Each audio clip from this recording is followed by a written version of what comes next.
U.S.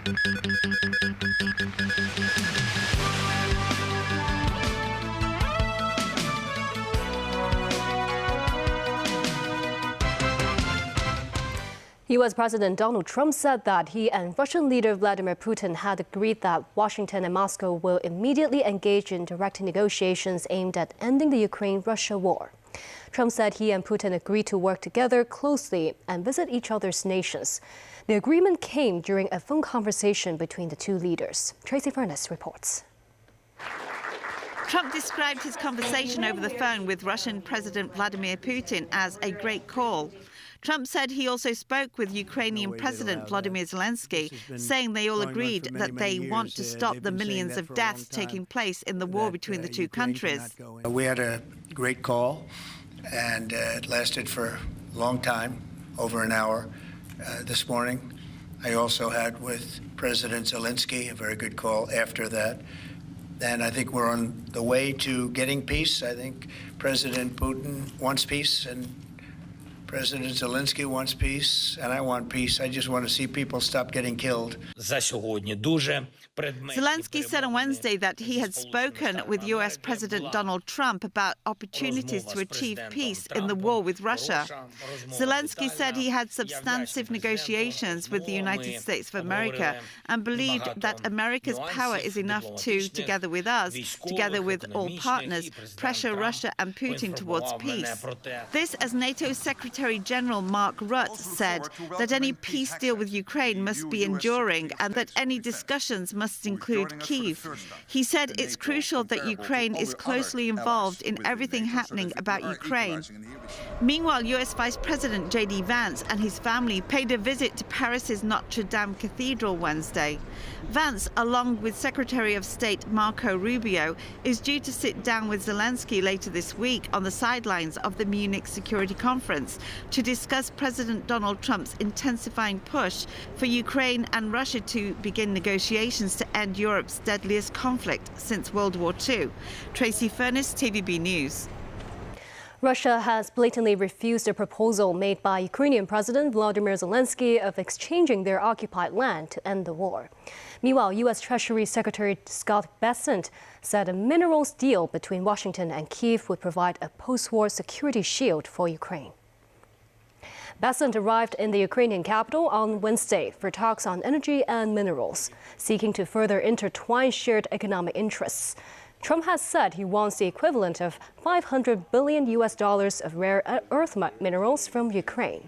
Bessent told Zelensky that Washington would continue to provide Ukraine with material support on the grounds of an economic cooperation agreement between the two nations. Zelensky said he hopes to reach the agreement within days. Earlier this week, U.S. Defense Secretary Pete Hegseth ruled out NATO membership for Ukraine at a meeting in Brussels. We must start by recognizing that returning to Ukraine's pre-2014 borders is an unrealistic objective. The United States does not believe that NATO membership for Ukraine is a realistic outcome of a negotiated settlement. Locally, a taxi association is threatening to go on strike next month over what they perceive to be the government's lack of urgency in cracking down on ride-hailing services.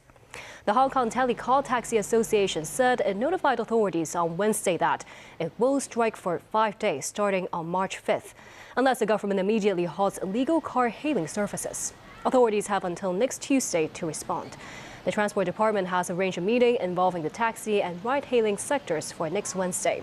The department said it is looking into regulating online ride-hailing platforms and aims to submit a proposal to the Legislative Council within this year. Ocean Park's two baby panda twins will meet the public for the first time on Sunday. The park said the national treasures will greet visitors for 5 hours each day, with each group of spectators allowed to view the animals for just 5 minutes. Starting on Sunday, members of the public can see the baby panda twins between 10 a.m. and 3 p.m. each day. Ocean Park has limited 100 people per viewing slot and expects around 4,000 visitors daily. The Panda Cup viewing sessions follow a first-come, first-served basis. Those who do not wish to queue and want to see the national treasures for a longer time could choose to pay $1,500 to watch the pandas for half an hour before the park's opening time. The government is proposing to amend the copyright ordinance to introduce text and data mining exemptions to facilitate the training of AI models. They include a draft amendment bill to be submitted to the Legislative Council in the first half of the year. The information revolution driven by generative AI. It can be a research assistant and even write novels. But the training might involve using copyright content, which can lead to disputes or even litigation. With that, the government plans to amend the copyright ordinance to provide exemption for mining such data. The amendments include the introduction of copyright exemptions covering computer data analysis and processing of non-commercial and commercial data. It also aims to offer protection for copyright owners. The consultation period ended last year. The government received a total of 62 written submissions. Among them, 24 were from copyright holders, as well as from submissions from the legal profession and trade associations. The government said the majority of respondents, except copyright owners, were in favor of introducing an exemption.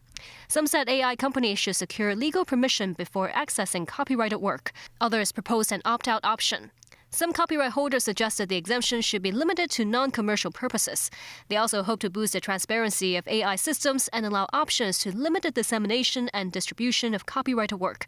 The government considers it's best to exempt commercial use to maximize its benefits, which is on par with the practices of some other jurisdictions.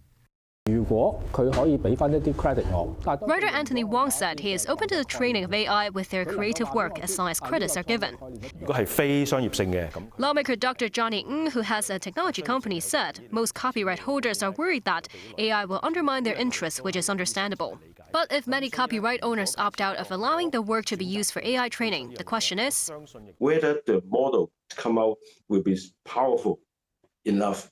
So the government at this time is at the right moment to do these consultations and let the society have an idea how we move on for the AI industries. The Hong Kong Public Opinion Research Institute, or Hong Kong PORI, which is headed by Robert Chung, announced that it will suspend its self-funded research work indefinitely.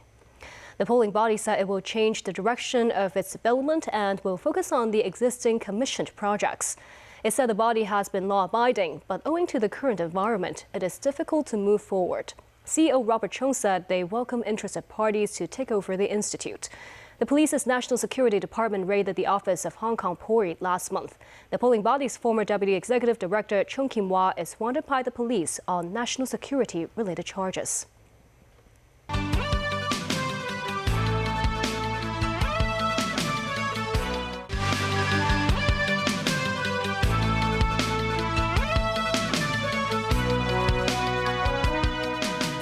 Welcome back. Foreign Minister Wang Yi is visiting the UK to hold strategic dialogue with his British counterpart David Lammy. Wang touched down in Britain yesterday. Timothy Lee tells us more. Foreign Minister Wang Yi arrived in the UK on Wednesday and was welcomed by Chinese ambassador to the UK, Zheng Ziguang, and a representative of the British Foreign Secretary. Wang was greeted by Chinese government personnel upon arrival at his hotel. Besides the UK, the foreign minister will also visit Ireland and Germany as part of his diplomatic trip, and is set to attend the Munich Security Conference, which starts tomorrow. Foreign Ministry spokesperson Guo Jiakun noted Wang and his counterparts in London will engage in strategic dialogue on bilateral and global issues. He added both parties aim to deepen mutual trust and cooperation, and will work towards a stable Sino-British relationship. An academic believes one of Wang's objectives is to follow up on the policy outcomes of last month's UK-China economic and financial dialogue. Political scientist Sonny Low added Vice Premier He Lifeng and British authorities concluded more than 60 trade agreements in January. He noted the approval rating of Britain's ruling Labour Party has been weak, and that growth in economic ties between the UK and China could help to improve British trade. Noting the recent economic downturn in the UK and a thaw in the Sino-British relationship, the political academic believes the bilateral discussions will initially focus on topics such as the economy and culture. Wang's visit marks the first strategic dialogue between the two countries in 7 years, after former British Foreign Secretary Jeremy Hunt's visit to Beijing in 2018. Timothy Lee, TVB News. Foreign Minister Wang Yi has held meetings with Britain's Foreign Secretary David Lammy this morning UK time. Wang, China's top diplomat, and his delegation were welcomed by Lammy at the Foreign, Commonwealth and Development Office in London. Wang said China and the UK have chosen to work together via dialogue, which is in line with the global trend. Wang noted international cooperation is ever more urgent during increasingly turbulent times, adding that the two countries will kick off their 10th strategic dialogue on bilateral and global issues. Hamas said today it would release Israeli hostages as planned, possibly resolving a major dispute that threatens a ceasefire with Israel in the Gaza Strip. They said Egyptian and Qatari mediators have affirmed that they will work to remove all hurdles and that it would implement the ceasefire deal. The two sides have accused each other of violating a deal that has been in place since mid-January. Nasi Karim with more. Palestinians chase aid trucks as a convoy streams into Rafah in southern Gaza. The presence of trucks may be a sign that Israel and Hamas are close to an agreement on a dispute that is threatening to end the ceasefire deal. Hamas had said they would delay the release of 3 hostages because Israel had violated parts of the deal, including the slowing down of supplies and tents to house Palestinians whose homes have been destroyed. Hamas official Mahmoud Merdawi was reported to have said there were positive signals that the 3 hostages would be released on Saturday, as planned. Israel's Defense Minister Israel Katz, echoing the words of US President Donald Trump, said on Wednesday that all hell will break loose if the hostages are not released on time.